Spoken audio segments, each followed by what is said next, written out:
Okay, are you guys ready for your headliner for the night? You know him and love him from The Daily Show, so put your hands together for Josh Johnson!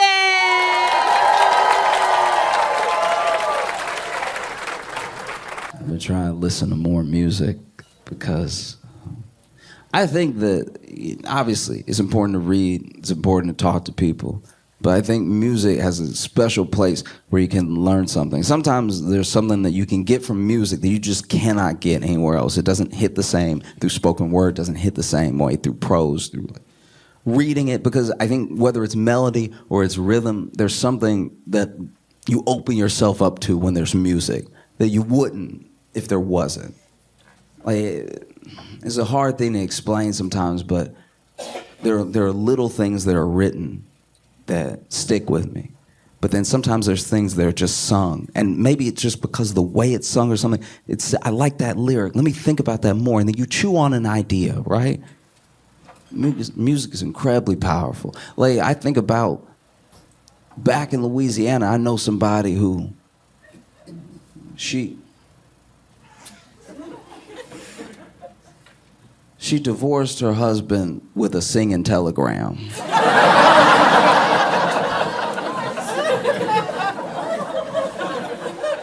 Now, you can already imagine how different it hits to maybe be at a dinner and demand a divorce. I'm sick of this. I'm tired of you. I'm always putting up with the same stuff. I want a divorce. You know what I mean? Your server is like, so, no dessert. Or even if you just write someone a letter, they're sitting at home reading this letter in this unsealed envelope. They're just sitting there reading it like, what? But to have a singing telegram show up, knock on your door, be hitting the music, little stereo, standing there. Beat starts, they're just, I am your singing telegram. And then they give you the worst news of your life.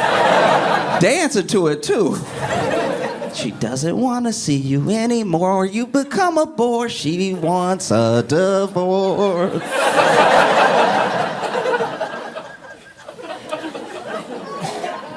And putting his hand out for a tip.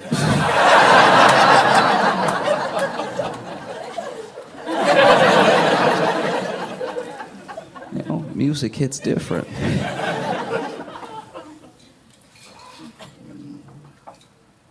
I think sometimes one of the most beautiful ways to remember somebody that you lost is through music.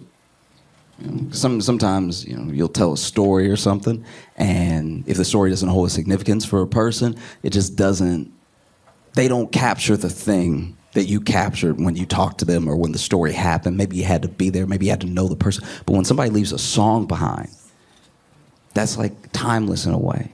We lost a very important person. Legendary person. We lost Quincy Jones, right? And if you don't know who Quincy Jones is, just educate yourself. I mean, Quincy Jones is not just a legend, an icon of culture, of music, but something deeper, like understood. Quincy understood people, understood music, understood storytelling, right? Quincy was one of the master collaborators. There were people that you love and you love their work and you don't know Quincy's in it. You know?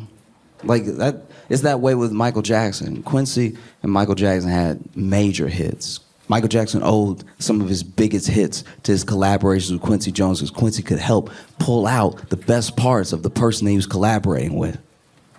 And there's even stories. There's legendary stories that Quincy Jones has told. More stories than I could ever even attempt to describe. Like, crazy stuff. This man lived one of the most remarkable lives in American history. And there's stories that are so insane that Quincy's like not even in the story, but he's in the story. Like he's not even a part of the story, but the story came together because of Quincy. As an example, I heard this story. It's a little bit less than a rumor, but a part of me wants it to be true because it's fantastic. Quincy had daughters. Quincy's daughters were One of them was Khadijah. And at one point, Khadijah apparently was dating Tupac, right? And this still blows my mind. So Tupac, through potential collaborations that they were supposed to do, knows Michael Jackson, right? Michael Jackson obviously knows Quincy Jones from the hits that they made together and everything. But there's this one time where when Tupac was leaving somewhere with Khadijah, like, I don't know if it was like a dance club or something like that, but they were having an argument. And you know, one of those arguments that you see where you're like, I don't know, is this bad? This is like, you know, like as a couple when you see them, and maybe it was that whisper fight, and you know that thing that couples do. It's like, I'm just.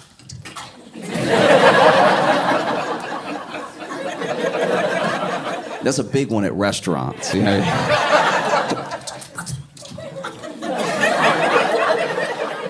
Oh yeah, you ever date somebody that could curse you out with those whispers? They hitting all the F's. Nobody hears, but.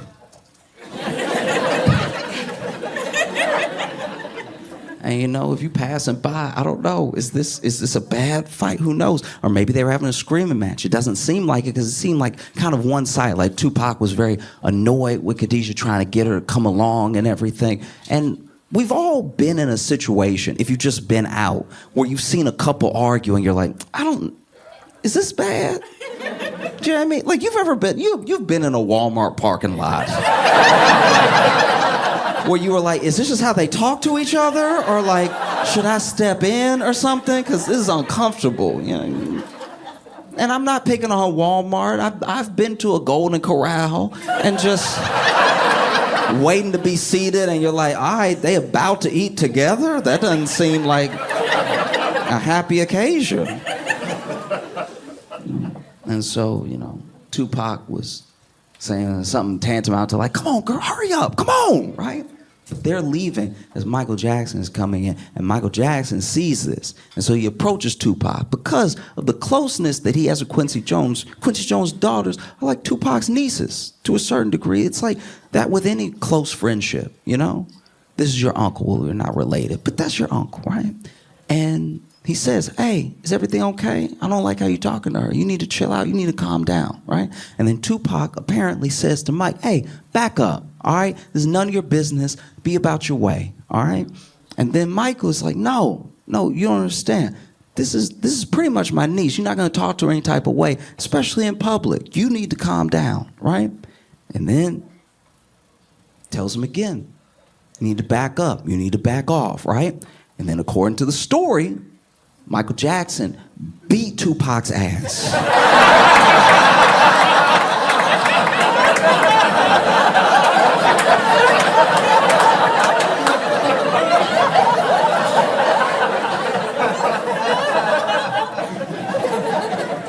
I know how it sounds.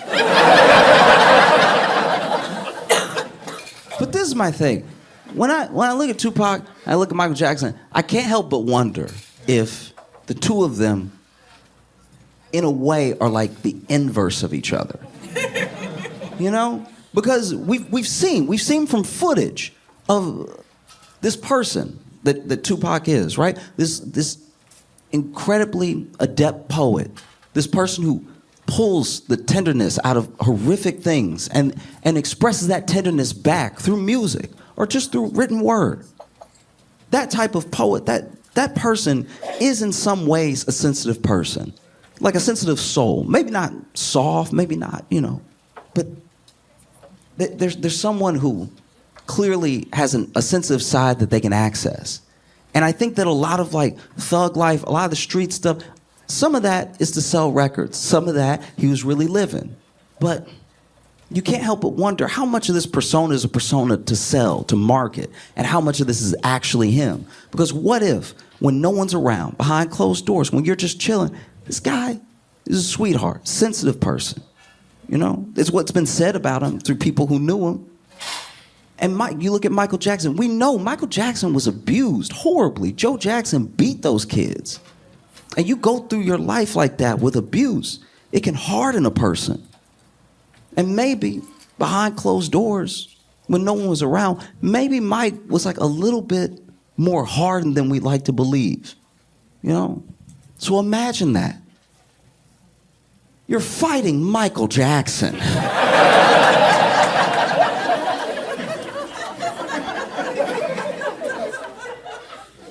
It's gotta be upsetting. I can't imagine trying to fight Michael Jackson, the king of pop. I can't imagine him fighting without doing moves for no reason.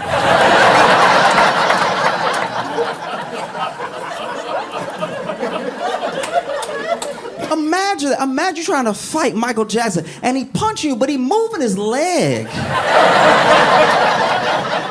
The leg not involved in the punch.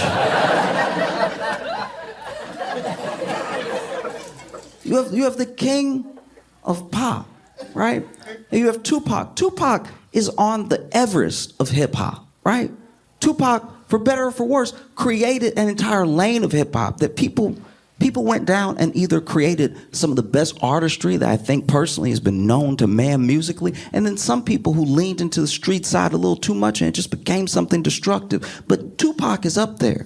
And Tupac is who you would imagine would be beating on anybody, right? I'm not saying Tupac couldn't fight. All I will say is that the one fight that I saw Tupac in is the one that we can all see him in. It's the night that he was fighting with those dudes in Vegas. You know? A bunch of guys. Guys on his side, guys on the other side, everybody getting beat. I'm not saying Tupac couldn't fight. I'm saying the way that I saw him fighting in that video looked like the way all of us might try to double dutch. Do you know what I mean? Because there was a big cartoonish scuffle, just feet in the air, fists out of the, you know what I mean? Just like, you know, like with those Looney Tunes smoke clouds of fights and everything, and Tupac was outside of it, and you could tell he was trying to find his place. He was like,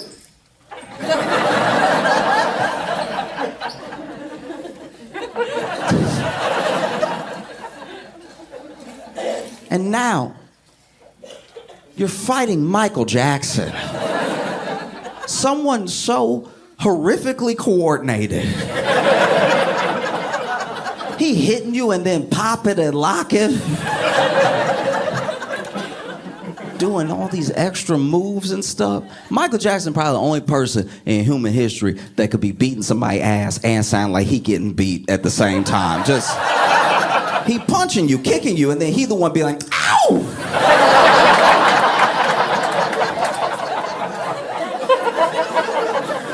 Be mad as hell. You trying to fight Michael Jackson. You trying to swing on him and everything. And every time you think you really got a good one, you planned it out, you know, the fist is gonna go in his face and I'm swinging with all your might. And then he just doing these dumbass leans.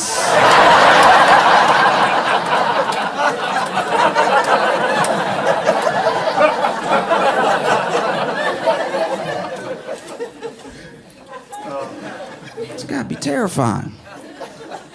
Trying to fight Michael Jackson, he got enough cardio to dance for 3 concerts. You know, and he thin too, so he hard to hit, he moving off.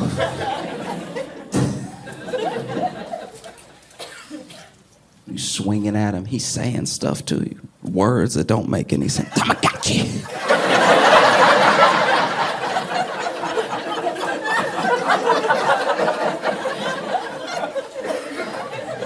What am I supposed to do?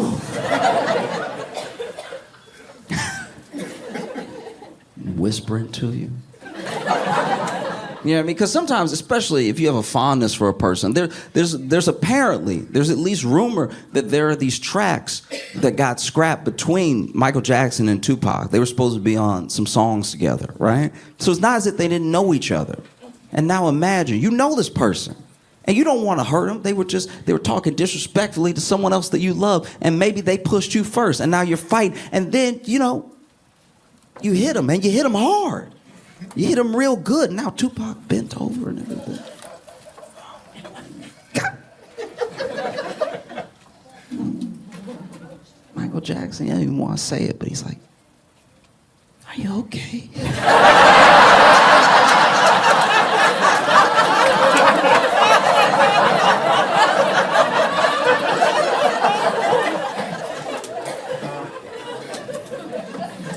You know, the way I imagine it, Tupac gathered himself and was like, no, I'm not done. I can't go out like this. And he was written back in, you know, swinging at him and everything. And then Michael Jackson went to kicking. And that,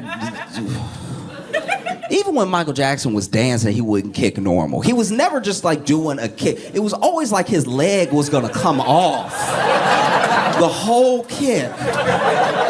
And now you stand there, you've been kicked 17 times, you still standing up, got all these footprints on you, like you got run over at a marathon or something. Your friends roll up to you, and now you gotta be like,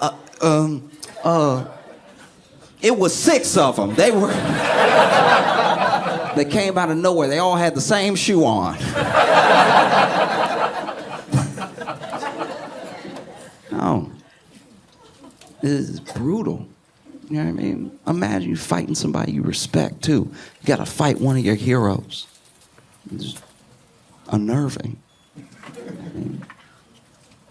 Beating you up. Fixing his hat for no reason. Because hearing about this fight, hearing about this rumor, reminded me of a different rumor that I heard about Michael Jackson. Something that, I don't know. I mean, it's you can take it or leave it. I don't know. It's something that I believed for a little while because of who was saying it. But basically, Michael Jackson had such a passion for the specific art that he was doing. Not just the music, not just the spectacle, but just the whole thing. So much so that he would let it spill off stage, and all of it became a persona, all of it became a presentation, performance, almost all the time. And one of the ways that it presented itself was not just in how he dressed and how he looked and stuff, but also how he spoke.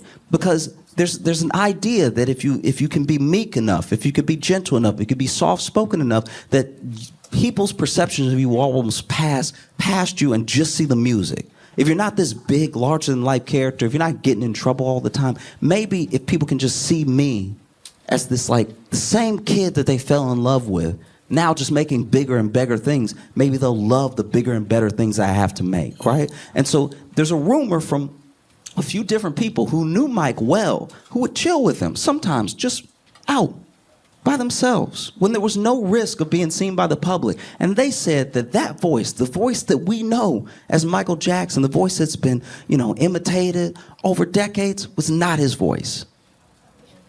That's what they said, that if you were hanging out with Michael Jackson, you just chilling with him at his house, he actually had a way more like level register than that, which is something that shocked me, because I was like, wow, imagine putting that much into a performance, that it's like off stage and it's everywhere, and it's everyone that you meet, you're shaking hands with people, you're meeting people, and that's still not quite you. You're still putting it on a little bit, right? But now imagine you're fighting Michael Jackson.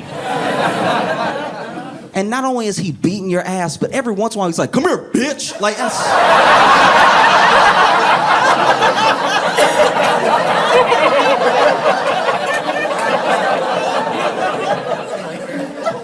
that's gotta be maybe the most shocking part.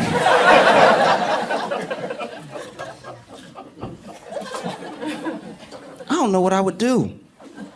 You're fighting Michael Jackson, and he's making 3 different noises at the same time. He got a low one, he got a high one, he's saying weird stuff. Not only do you have to fight Michael Jackson, you gotta fight a possessed version of Michael Jackson, I'm assuming, because you've never heard him talk like this. No. That's one of the funniest images I have in my head, is Michael Jackson punching you in your forehead and they'd be like, what's up, nigga? Like, that's...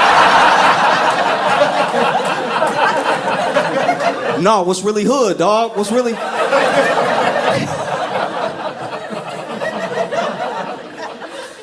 Imagine, and you're Tupac, you're getting beat, presumably in front of some people, by Michael Jackson. At a certain point, you gotta be like, guys, somebody must have a gun.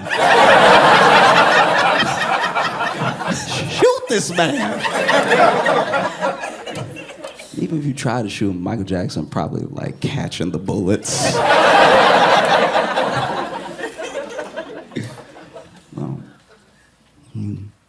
maybe he knocks you down. You laying on the ground. You ever seen somebody get beat? I know I'm digressing to digress, but like this, you ever see somebody get beat up real bad and all of a sudden it's almost like they have a cold or something because they start coughing? Yeah, it's like they get punched a couple times, they're like, and then Michael Jackson rolls you over with his foot, walks around you all disrespectful, just fixing his belt and stuff.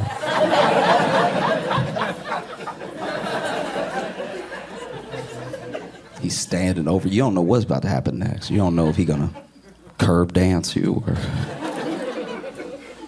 you're waiting for him. Is Michael Jackson gonna kill me? And then he's looking down at you. Maybe you even try to get up one more time. Maybe you got a little fight left. I can't go out like this. I have Thug Life tattooed on me. Give it all you got. You swinging at Michael Jackson. You kicking at him and stuff. And you got to worry about extra. You got to worry about like extra things with Mike. You got to worry about his kicks, his punches. You also got to worry about his pelvis. He also moving that all weird and stuff. Imagine somebody punching at you and then just.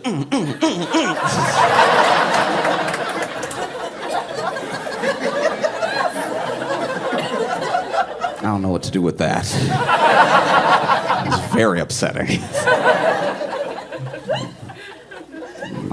Michael Jackson punches you down to the ground again. You hit the ground. You're like, this is it. He's going to kill me. And he's standing over you, towering over you.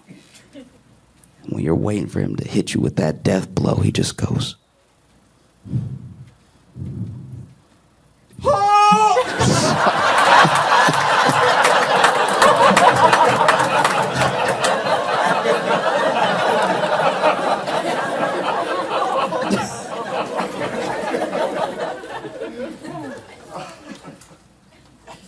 I don't know. It probably didn't happen, but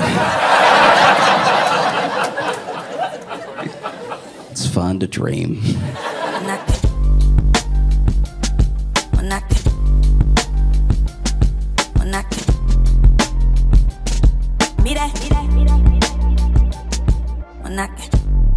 Ladies and gentlemen, please make some noise for Josh Johnson!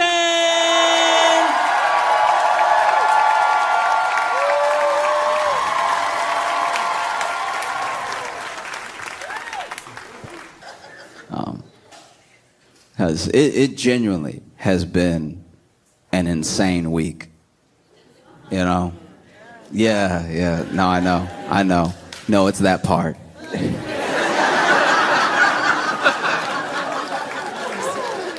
I'm not gonna talk about it forever, but yeah. Oh, it's what you came for? Okay, good. Yeah, I'm glad you didn't want to hear about my life. No, okay.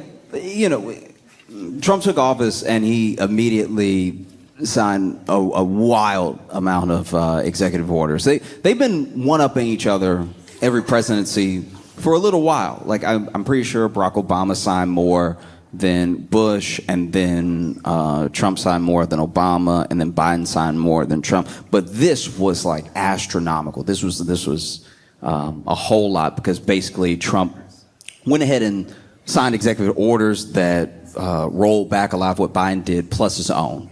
All right. And he did some sweeping stuff. Like, he signed an executive order that began the steps for the U.S. to leave the World Health Organization. I did not do it. But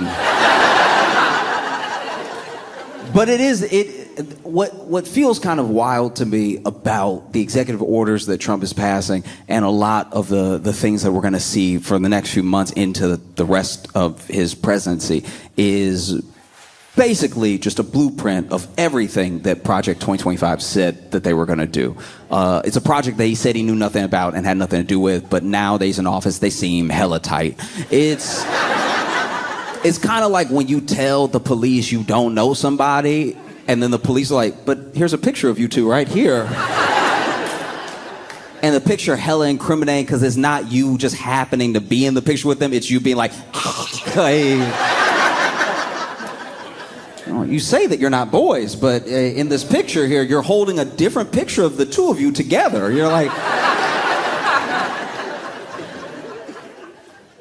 And sure enough, yeah, Trump signed an executive order that would start the process of the U.S. leaving the World Health Organization. And I feel like there are some things that Trump is doing because they're his idea, and some things that he's doing because his aides and the people that wrote up Project 2025 are pushing him to do it for whatever their own reasons are, right?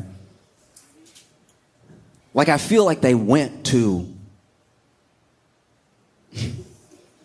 Trump and they were like, we need you to pull out of the World Health Organization. Then Trump was like, who?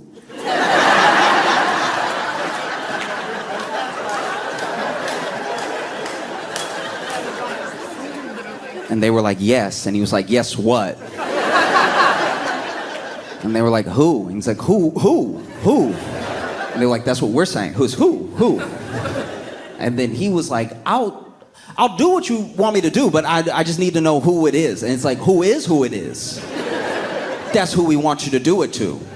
We have to pull out of who? Pull out? Who? Where? Yes, because we believe that who is dangerous. Who is dangerous? Yes, who is dangerous?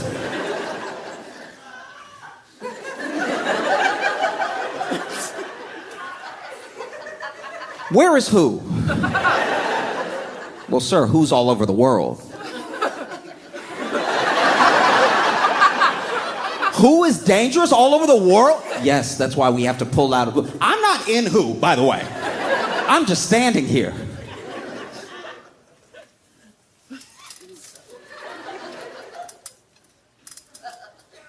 We're just gonna put it on a piece of paper and we need you to sign it, all right?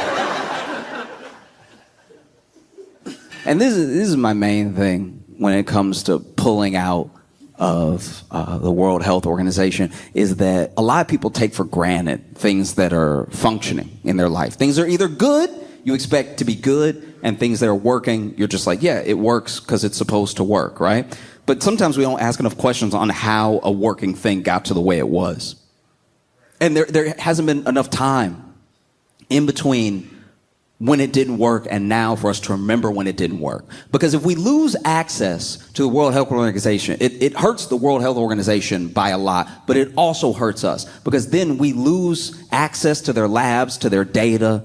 Most of what happens and the way that cures and vaccines come about quickly is because all these countries are able to share information, which all sort of help us leapfrog over the last breakthrough that another country had. And because it's not a race, it's just shared information. It's just a group project. And our pharmaceutical companies, by the way, also need the World Health Organization to just stay on top of things, right? And I'm no fan of pharmaceutical companies. I'm just saying I'm a fan of people who are sick getting help, right? And so my thing is, if you pull out of the World Health Organization, as good as the doctors that we have in the U.S. are, or at least can be, it won't be long before we're all just sort of WebMD.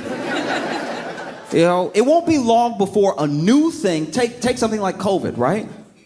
No matter what you believe about the origins of COVID, you understand that something started up in China.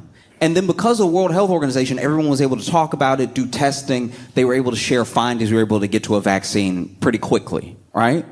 So now, let's say something comes out of another country.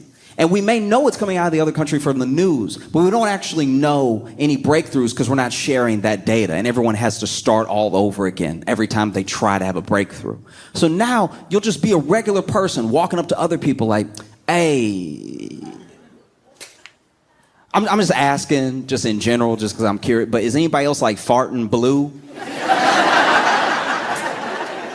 No, me neither. No. That's crazy. I don't even know why I said that. That's just like crazy, but like it can happen. You know, I've been hearing on the news that it can happen, and there's people whose whole bathrooms look like a Smurf died. Like it's just stuff can happen. You know, just curious. Yeah. And then maybe someone does get sick, and then that sickness starts to spread. And maybe it's not something that we're used to. It's a completely new thing. So now you have somebody being like, hey, is anybody else that was like not born, double jointed? been acting double jointed, like just everything can go in every which way. Because double joint people, they seem to not hurt when they do it, but I'm in a lot of pain. So if anyone has any ideas on what to do, I've been eating as much as I can to lower inflammation, but I'm still got my head spinning all the way around when I fall asleep. And then you won't be able to distinguish certain things, because there are things that are not related, that we know through science are like not related, even though they're similar, right? You'll be able to know if you have a new thing or if you have a regular version of an old thing. Just walking up to somebody like, hey, look, I'm not trying to get the word out like that. I'm just curious if you've ever heard of this. Do you sleepwalk? Oh, you sleepwalk too? Oh, great. Do you ever sleepwalk and just wake up with a knife every night? Like, does that, just me? Okay. We'll have to look into it. This dude also signed an executive order, the one they promised to, delaying the TikTok ban. But while he was talking about it, after he signed it, he was basically saying like, oh yeah, the U.S. should own some part of it, maybe 50%, maybe more, who knows. And it's hard to tell when Trump talks about what the government should do, if he means the government should own it or he should own it. Because I'm not gonna lie, this TikTok thing is the most mob boss thing I've ever seen. It's the most like, oh, you like your little thing, like, yeah, okay, maybe I own some of it. Maybe I own the whole thing. How about that? How about you get out of here? All right, it's mine now. One of the pettiest things that Trump did was he used an executive order to take back John Bolton's security detail. Now, I don't like John Bolton. I'm not like crying for John Bolton or anything. And if you know John Bolton, you'll know who I'm talking about. He looked like a Scooby-Doo villain. When John Bolton got the mustache of somebody who has retired from tying women to train tracks, all right? This dude one of my favorite John Bolton memories was one time he was on, I think it had to be Fox News, he was on, and for some reason, they must have been trying to kill time or something, they put John Bolton, now he was old back then, so this is old, but he was still old when this happened. They put this old man on a hoverboard. And it was as great as you could imagine. They literally try and explain to him what to do on the hoverboard while he's on the hoverboard, which is the worst time to tell somebody how to operate a hoverboard. Don't let them get on and then be like, okay, now subtly. And so then this man, not knowing what to do, sort of moves his hips a little bit, and he just starts spinning. And you can go back and watch the clip. This man is screaming, ah, ah!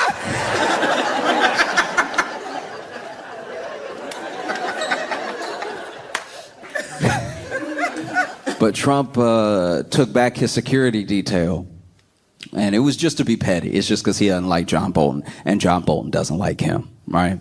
But it's one of the pettiest things I've seen from a government official, because all he's really doing, all Trump is really saying is like, hey, look, now that I'm back, I just want to make sure if you have any ops at all, that they have as little resistance as possible. Him pulling John Bolton's Secret Service detail is like if I uncalled 911 for somebody. Like they called 911 and I called right after, be like, hey, that last dude, he was just playing. Don't come. It's not a big deal. Don't come at all. I know he's like, oh, he has a knife or what, but don't come. He was just trolling. Even the executive order he signed renaming the Gulf of Mexico into the Gulf of America. This is one thing that has to stop. It has to stop immediately, because we cannot make it this hard on these kids. I remember when I was a kid. I remember when I was a child in school and they told me that Pluto was not a planet, but it was, but it wasn't, but it was, but it wasn't, and it is, but it isn't. And I failed every test where they asked me what Pluto was. I was like, there was one time where it was a fill-in. You had to describe the planets and you had to talk about what gases and everything the planet was made of and why we couldn't live on that planet, why Earth was perfect to live on. And when we got to Pluto, I didn't know what to say anymore, because it had been a planet and then it wasn't a planet and then it had been a planet and it even changed like astrological signs or something like that. And so I was like, you know what? It's up there. How about that? changing the Gulf. And then you even had publications like The Guardian being like, we're still going to call it the Gulf of Mexico, but we will call it Gulf of America for context in places where it seems fit, where the president is being quoted. I was like, it is or it isn't. No. Then you had Trump signing executive order. You had Trump pardoning everybody from January 6th. That's wild. You ever had somebody go to jail from your neighborhood? Maybe this is just too specific to me. But you ever had somebody go to jail from your neighborhood and you're like, I'm not a snitch, but thank God. Oh.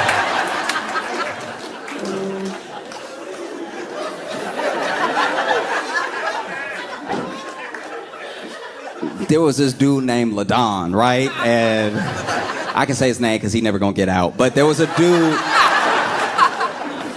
I knew named LaDon, and I remember when he got locked up, I was like, oh no, don't. Like, you know what I mean? Because you wanna show that solidarity, but the police were taking him. I was like, oh, how dare you, 5-0. I can't stand 12. LaDon, no. Oh, but LaDon was wild. He's like a proper criminal. It's like you know, because then his boys were wearing like free LaDon shirts, and I was just like, Anytime I saw one of them, I was like, oh no, I hope this doesn't have the support that I think it does. There was even one of his friends that wrote to the local. I think it was council person or something, trying to get him to look into it. And I'm not gonna lie, I low-key did like a John Bolton, and I also wrote to the local council. I was like, hey, he was just playing. LaDon need to be in there. Don't pay any attention to what he's saying. Like, he just kind of wilding right now. You know what it is? LaDon owe him $20, and he want the 20 back. He doesn't want him free. He should not be free. LaDon a bad person. LaDon was a bona fide monster. So now imagine LaDon go to jail. The hood is free.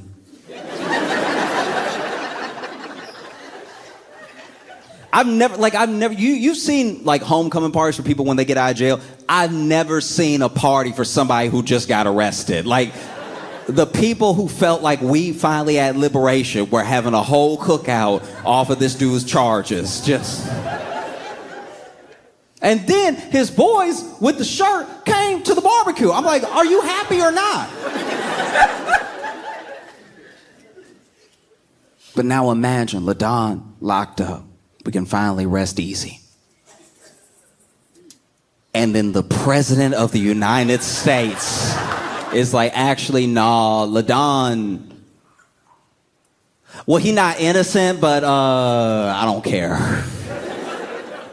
And now he's coming home. That's got to be what it feels like for some of these people. There were plenty of people, don't get me wrong, there were plenty people that were up there, did January 6th. They felt like the election had been stolen. They were sure that they had proof. They wanted to hang the vice president. They came in there with all the smoke, ready for all the juice. And then they get to go home too. This has to have been a wild experience if you are a J6er, because you were there. Remember when they pooped on the desk? They let them leave that day. They pooped on the desk that day, and then they were like, get out of here. And they were like, you right. And then they left. And they were very willing to be on camera. There were people interviewing each other about what they were doing. It's like, hey, Patriot, what are you doing? Oh, I'm tearing up Nancy Pelosi's office right now in protest of the election being stolen. This is me, James Atwood. I just made up a name, but they were saying their full names. And there was one dude that I'm pretty sure was trolling because he was literally getting people to say their address, and that felt insane. Like, I've never had to say my address out loud to somebody I didn't know. And then police come, and they're like, hey, get out of here. And then people left. And you saw them leave. You saw them leave different parts of the rotunda, everything, with smirks on their faces. And then over the course of 2 years, 3 years, 4 years. Started picking them up left and right. People started, hey, he was there. Oh, they're posting about it. It was on their social that they were there and what they did, right? Them pepper spraying, them throwing stuff at police, all that stuff. And then they start getting arrested. And they're like, what? But I thought, how could this be? How? And then they were sitting in jail. And then, before Trump left, they were like, surely he'll pardon us. And he was like, I'll see y'all in a bit. You know, because there was a lot of like misunderstandings about who we could pardon and who we couldn't, and when people were charged and all this stuff like that. And then he becomes president again. This dude is now president again, and then he pardons them. And woof. Normally, I'm used to seeing a lot of people get out of jail through like innocence projects and stuff like that. People who did not do something, and then they're like, I never thought anyone would believe me. I thought I was going to sit in jail, and now I'm free. And they're nothing but grateful. They get out, they're hugging their families, they're crying and stuff. And that has not been the case with the J6. Everybody that got let out is very angry. They're so angry, and a lot of them have already tweeted, I'm buying a gun. And it's like, why would you tell anybody that? You were already caught on camera doing the thing, and now you're like, and now that I'm out, I've got a gun. Okay, LaDon. Like, it's crazy too, because this dude signed that executive order for Doge, for the Department of Government Efficiency, that Elon is supposed to run. Which Elon's also had a week. Because Elon was supposed to run Doge, and he was supposed to really like get in there of what the budgets were, of who everyone was and everything, and he was going to reshape government in the image that he saw best fit him, his businesses, and his worldview, right? And then, I don't know how he did it, but he already like did something that Trump didn't like. Of course he did. Like it happened quickly, because this dude was supposed to have an office that was near the Oval Office, right? And then one of Trump's, I think a cabinet member, but maybe it's an aide. I can't remember who it was, but they told Elon outright. They were like, "Hey, you're not gonna be around here."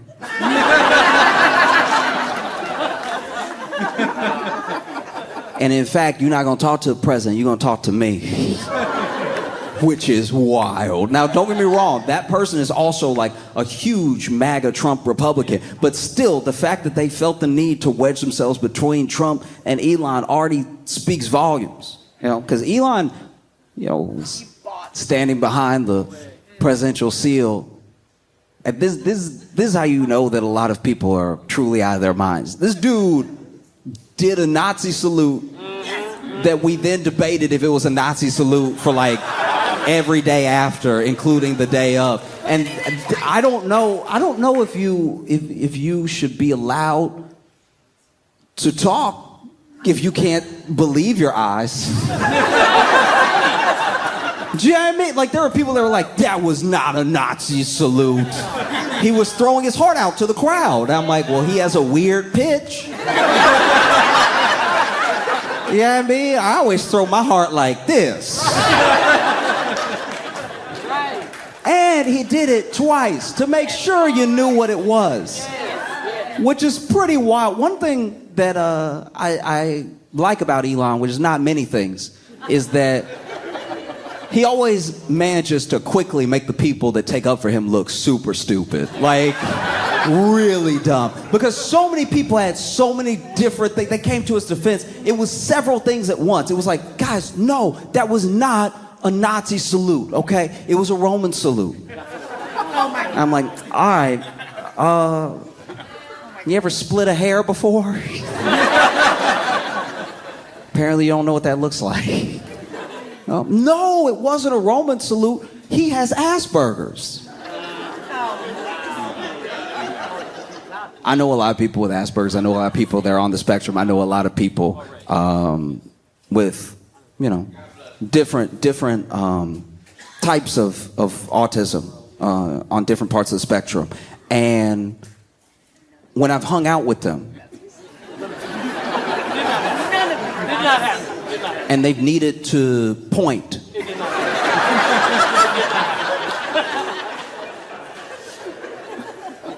Or they want to show me affection. It did not happen. You know what they never did? Anything that looked like that. It's pretty crazy.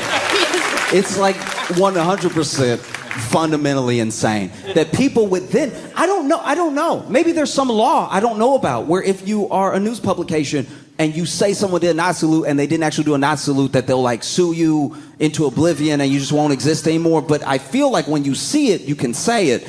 And the fact that so many notable publications were like, he did a thing that appeared to be, none of us have ever got the leeway that Eli got that day. If there was a video of me stealing out of a store, the headline would not read, Josh Johnson is holding something that appears to not be his in the form of a Best Buy electronic. You see how that works? You see how when you see something, you can say exactly what it is and the world won't shatter? I do think genuinely that if people call out what they saw, they might feel the need to do something about it. So rather than do any of that, let's sidestep it and just be like, look, maybe it would, but I don't know. Who knows? These do. Like, in what world do you not know? You saw it. And you know how you know you saw it? Because Nazis saw it. And you know who was excited about it? Was Nazis. They were very excited. And if they think they saw it, then what are you doing now? If they're very sure of what it was, what do you look like being so unsure? No, it was a Roman salute. No, he has Asperger's. No, he's just awkward and he gets excited. I'm awkward. I got a lot of problems. And you know what I've never done? But truly, that's like that's a thing that I watch happen. And then so many people are like, guys, he's anything but a Nazi. He's not a Nazi. He loves Jewish people. And then we pointed to tweets where people showed whole sick conspiracy theories against Jewish people and anti-Semitic rhetoric. And then he would comment under it, that's true. But somehow he's not a Nazi. And then for everyone who was still like on the fence or still hardcore, pro Elon, he's not a Nazi, y'all. He went ahead and did y'all a huge favor. He attended an AFD rally via satellite in Germany and told them, hey, you gotta let go of the past, y'all. We can't keep feeling bad about stuff that happens. The AFD, by the way, which is the most Naziest of the Nazi. He's like, no, you gotta be proud of your Germanness. These are all dog whistles, but you can hear it. You know, I hear you, dog. And then Trump signed this executive order that rolled back protections and acknowledgement of trans people, all right? And, I didn't do it. And the thing is, you know, if there's anything that I wish Trump would ban that had anything to do with gender, it would be gender reveals.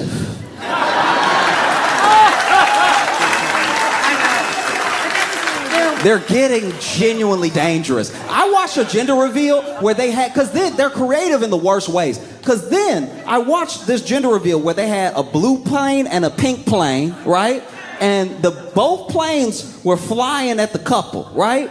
And then I guess whichever plane, I don't really know how it's supposed to work because both planes flying, so I don't know how we're going to figure out what the baby is. You know what I mean? So then the pink plane veered off to the right, and the blue plane kept straight. So I guess that meant it was a boy because they started celebrating, right? But they started celebrating without moving, and the plane was still coming at them. And so it's not a big plane, but it's a little bigger than a toy plane, and it hit the husband in the face and chopped his head all up. Like he's alive, he's fine, but you could tell it hit him hard, and he trying to still celebrate, but he's clearly concussed. He's 100% concussed, just oh.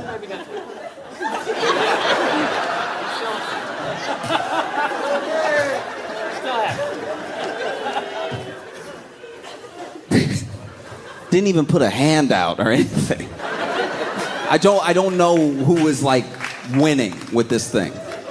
You know, maybe if you're a tech billionaire, you're doing very well because he's going to push through to like lower regulations so that you can make things as fast as possible, even if those things need some guardrails because they might be potentially dangerous, whatever. You know, and if you really hate other people, then yes, you're having a good week. But for Americans, like specifically for us, I don't know what these things do. You know? Like I don't know what rolling back what few protections there were for trans people does for me. I thought the election was about safety and eggs. I don't know, maybe I'm wrong. I thought it was like everyone was talking about eggs a lot. Like everybody was like really hitting those eggs. I didn't know eggs were everybody's favorite food. Like eggs. People weren't even talking about bread. They were talking specifically about eggs. I think a lot of people went to like Kroger or Walmart or something on the wrong day and they were like, hell no, eggs is my number one issue. I'm a one issue voter and eggs is that vote. And so I don't know what any of this has to do with eggs. But it doesn't seem like we're getting there. You know? Even the language of the executive order was weird. The language of the executive order was like, you have to treat and address people as the sex that they were assigned at conception, which is not how, that's not how anything works. If it's conception, dude, if it's conception, when it happens, then there's no men. There would be no dudes.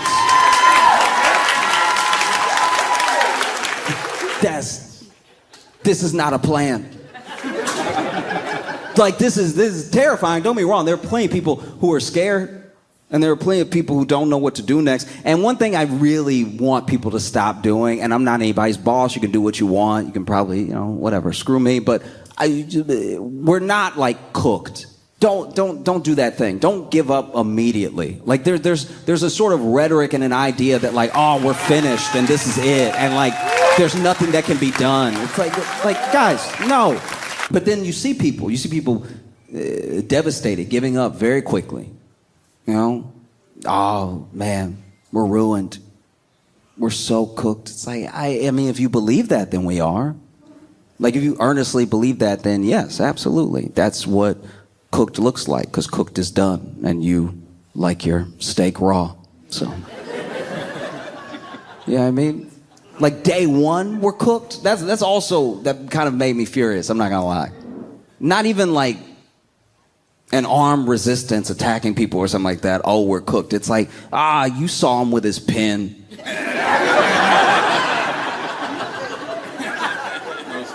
Like I'm saying genuinely. People, please, if you feel anything, then you should openly speak it. One of the reasons that these things spread, why negativity spreads, why like the general pessimism towards movements spread, is because people let their doubt reign over everything, all of their discussion, all of their thinking. It's like, I'm not saying that I know exactly what to do about executive orders that he passed that I don't agree with. Those things are for the courts to hopefully fight. you know? But I will say, for every person that I know that was affected by an executive order that he has, that I know is scared, I talk to that person. And I tell them, hey, I'm at least here. Now, I'm not the president, but I'm here for you, locally, right? That's how you build community. And that's how you keep people from being afraid. Because people don't know. They genuinely don't know that there are people that are willing to back them up. They have no idea, right? He signed an executive order that was supposed to take away birthright citizenship for people who were not already citizens. And to stop any confusion, it was going to be birthright citizenship starting now, right? Because if it was for all time, then like half of his cabinet, they wouldn't even know where to take them, put them. And then he started work on this thing that he'd been promising. And it was a thing that people didn't really think he was going to do, of like mass deportations. And so far, these are the numbers so far as I know them. Once again, I'm willing to be like fact checked. If I'm wrong. But this is from what I've read and from what I know, this is basically what has happened. They did some ICE raids in places like Chicago, and there were some in Texas too, Arizona, and like plenty of like sanctuary cities. That's ones they were like targeting initially. I'm not sure why, because you would think in the red states that voted for this thing, they would want it first. Like that just seems like it's making nobody happy. And they rounded up some people and they went ahead and took off for Mexico. And so then they take off for Mexico. We did it. We raided. We got some people. Gonna drop them off at Mexico because these are Mexican illegal immigrants, right? And so then FAA comes on and they're like, hey, don't land here. And I do think that nobody really thought that part through. I don't think people really thought. And then even when they let them land, they were like, don't let them off the plane. Just turn around. And they were like, all right, okay. We will be back though. We'll be back with more, right? Because I should be clear here that apparently, from what I've read, just deporting these 80 people cost the taxpayer $700,000. So I do not know how we're going to save any money. I don't know how this plan is going to work. 80. There's supposedly 11 million undocumented immigrants in the U.S., right? 11 million, so 3.3% of the population, right? And we started with 80. If I owed somebody $11 million, and I told them, hey, I ain't got all that right now, but I do have this 80, I'm getting my ass beat. That's crazy. 80 and $700,000. I'm not in government. I'm not acting like I know how to fix a situation. I'm not acting like I know what to do about where we're at. But I will say this. If I know I got to spend $700,000 to get 80, this is just me. I'm not telling anybody else to do this. This is just me. This is what I would do if it were me and I knew $700,000 for 80. I would just tell those 80 people, listen, I'm gonna break you off some. Start a new life somewhere else. You get 1/80th of 700,000, right? And come back in like 6 months, all right? Because that's one thing that you will not hear.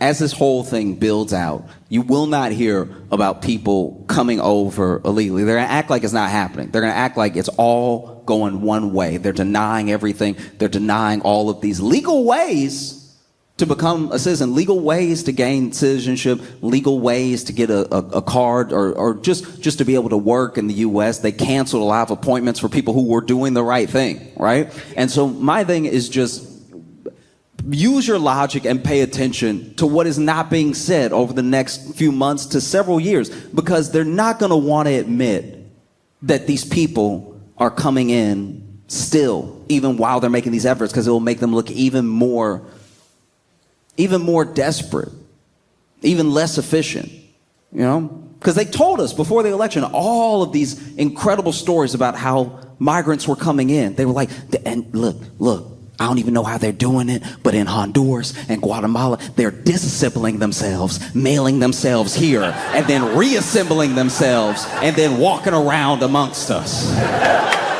But now that they've supposedly shut down the border, they want us to believe that all of these illegal ways of entering have also just stopped. And that's not true. You're fighting a losing battle if it takes you $700,000 to send 80 people somewhere that says, hey, we're not, you know what I mean? That's one of the craziest things too. Is a deeply ironic thing that they did all this, sent the people over, and then the other countries were like, hey, those are American immigrants. No, that's crazy. No, and I think a lot of it. I think a lot of the like tactics that have been taken and some of the logic that's been used on the news and everything is just is genuinely like fear based. It's to like rile you up. It's to make you feel afraid and everything. And you know, even in the executive orders, like 100 executive orders or so, and so many of them don't really say anything. They don't really do anything. You just sort of make a show of signing it. You know? Because I'll be honest with you, I saw some of the raids that were taking place and some of the statements that people made and how they're taking things that were normally off the table, they're putting them back on so they can come in your church, they can come in your school. People are scared to go to places that felt safe and everything. And I will say I don't know exactly what to do. I'm not acting like I have any answers. I just don't know how possibly this is the road, like this is the tack to take, you know? Like, people will say things like, oh, they don't pay any taxes. It's like, don't they eat? Then didn't they pay the sales tax? Didn't they pay? And by the way, this not paying taxes thing, they get paid under the table by Americans, by the way. There's no job that they have that an American doesn't give them. And pay them under the table in cash. And probably pay them a little less than minimum wage. Probably pay them in even numbers. So what money could you possibly stand to gain? And I'm not saying the money doesn't exist, that it's not there, and that there shouldn't be a path to legal citizenship so that they can pay all the taxes that we all pay. I'm just saying that, like, are they each owing more than like $700,000 when you put 80 of them together?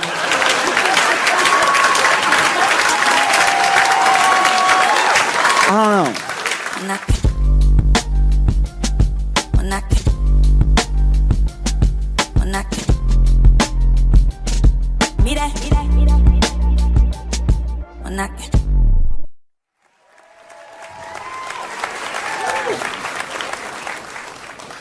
So we did it.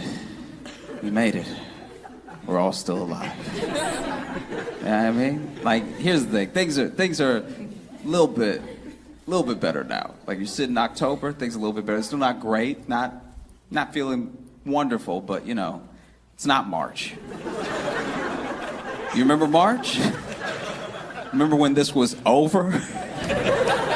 You know? Oh, even doctors were like, you may want to get your affairs in order. This is very bad. Like, I'm not gonna lie, I'm not proud of it, but in March, I panicked and I bought an axe. I don't know what I was planning to do with the axe. I just wanted to have it just in case I needed it or something. I went to Home Depot to get my axe, right? And apparently a lot of other people had the same idea as me, because when I got to Home Depot, all of the reasonable size axes were taken. So my axe is far too big. It's like I'm not big enough to wield my own axe. It's like a two-person act. Like, even if someone broke into my house, I would grab my axe and it would take me a second. Like, hey, if you just give me a little bit of space, and 2 minutes, you're gonna be fucked up. All right? Head chopped off, everything. Just give me a minute.